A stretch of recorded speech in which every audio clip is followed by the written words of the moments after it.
சில நாம் பார்க்கப் போகிறோம். முதலில் வரும் ரூல் லாங்கெஸ்ட் செயின் ரூல். இதில் லாங்கெஸ்ட் கார்பன் ஐ செலக்ட் செய்ய வேண்டும். கார்பனுக்கு ஒரு எத்தில் குரூப் அல்லது புரோபில் குரூப் அட்டாச் ஆகியிருந்தால் முதலில் அந்த எக்ஸ்பேண்ட் செய்ய வேண்டும். அதன் பிறகு நம்பரிங் ஆரம்பிக்க வேண்டும். இங்கே பாருங்கள், எத்தில் எக்ஸ்பேண்ட் செய்யாமல் பார்த்தால் 6 கார்பன் ஆட்டம்ஸ் கொண்ட செயின் கிடைக்கும். ஆனா எக்ஸ்பேண்ட் செய்ததும் 7 கார்பன் ஆட்டம்ஸ் கொண்ட செயின் கிடைக்கும். இன்னொரு எக்ஸாம்பிள் பாருங்கள். நம்பரிங் எப்போதும் சைட் பிரான்ச்சஸ் அதிகம் கிடைக்கும்படி செய்ய வேண்டும். உதாரணத்திற்கு 6 கார்பன் இல் முதல் இல் ஒரு சைட் பிரான்ச் மட்டும் கிடைக்கிறது. ஆனா கீழே கொடுத்த இல் நம்பரிங் மாற்றினால் 2 சைட் பிரான்ச்சஸ் கிடைக்கிறது.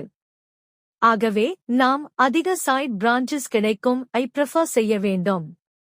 இந்த மாதிரி நம்பரிங் செய்ய வேண்டும்.